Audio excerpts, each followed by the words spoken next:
നമുക്ക് ആധ്യാത്മികമായ അർത്ഥതലങ്ങളെ ചെറിയ ചെറിയ കഥകളിൽ കൂടെ കൂടുതൽ അടുത്ത് മനസ്സിലാക്കാം.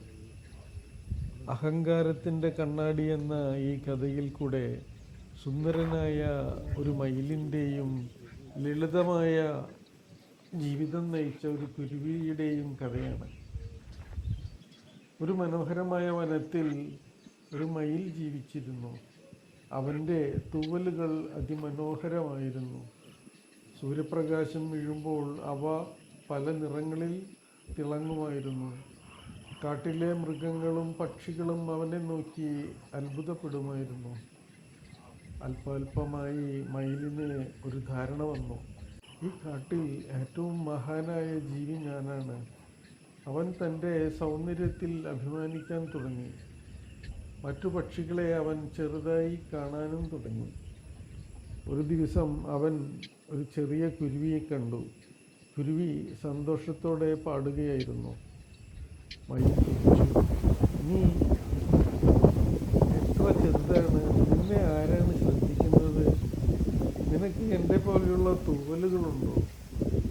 അപ്പോൾ കുരുവി ഒന്നും പറഞ്ഞില്ല. അവൾ പുഞ്ചിരിച്ചുകൊണ്ട് പറന്നുപോയി. കുറച്ച് ദിവസങ്ങൾക്ക് ശേഷം വനത്തിൽ വലിയൊരു കൊടുങ്കാറ്റ് വന്നു. ശക്തമായ കാറ്റ് വീശി, ശക്തമായ മഴ പെയ്തു. മയിലിൻ്റെ വലിയ തൂവലുകൾ അവന് തന്നെ ഭാരമായി. അവന് പറക്കാനും ബുദ്ധിമുട്ടായി. പക്ഷെ ചെറിയ കുരുവി എളുപ്പത്തിൽ ഒരു മരത്തിൻ്റെ പൊത്തിൽ അഭയം കണ്ടെത്തി. കൊടുങ്കാറ്റ് കഴിഞ്ഞപ്പോൾ മയിൽ ക്ഷീണിച്ചിരുന്നു. അപ്പോൾ കുരുവി അവൻ്റെ അടുത്ത് വന്നു. നിനക്ക് സുഖമാണോ? അവൻ ചോദിച്ചു. മയിൽ അത്ഭുതപ്പെട്ടു. താൻ പരിഹസിച്ച പക്ഷി തന്നെയാണ് തന്നെ സഹായിക്കാനായി വന്നത്, തൻ്റെ ക്ഷേമം അന്വേഷിക്കുന്നത്. കുരുവി പറഞ്ഞു, പ്രകൃതി ഓരോരുത്തർക്കും വ്യത്യസ്ത സമ്മാനങ്ങൾ നൽകിയിട്ടുണ്ട്. വലിയതോ ചെറിയതോ എന്നില്ല. ഓരോ കഴിവിനും അതിൻ്റെ സ്ഥാനമുണ്ട്. മയിൽ നിശബ്ദനായി. ആത്മീയ വളർച്ചയുടെ വലിയ ശത്രു അഹങ്കാരമാണ്. അഹങ്കാരം നമ്മെ മറ്റുള്ളവരിൽ നിന്ന് വേർതിരിക്കുന്നു. വിനയം നമ്മെ എല്ലാവരുമായി ബന്ധിപ്പിക്കുന്നു. ഒരു ജ്ഞാനി തൻ്റെ കഴിവുകൾ അറിയും, പക്ഷേ അവൻ മറ്റുള്ളവരെ താഴ്ത്തി കാണിക്കില്ല. കാരണം ഓരോ ആത്മാവും ദിവ്യമായ ഒരു യാത്രയിലാണ്.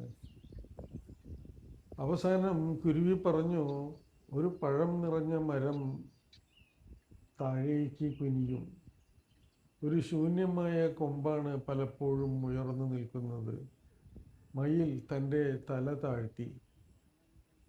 ആ ദിവസം അവൻ ഒരു വലിയ സത്യം മനസ്സിലാക്കി. സൗന്ദര്യം മഹത്വമല്ല, ശക്തിയും മഹത്വമല്ല. ജ്ഞാനവും വിനയവും ഒന്നിച്ചു വരുമ്പോഴാണ് യഥാർത്ഥ മഹത്വം ജനിക്കുന്നത്. ഇതിൽ നിന്ന് നമുക്ക് ആധ്യാത്മിക തലത്തിൽ മനസ്സിലാക്കുന്ന എളിമയുടെ തത്വത്തെക്കുറിച്ച് മനസ്സിലാക്കാം. നന്ദി. ഞാൻ രഞ്ജിത്ത്, തൃശ്ശൂരിൽ നിന്നുമാണ്. നമസ്തേ.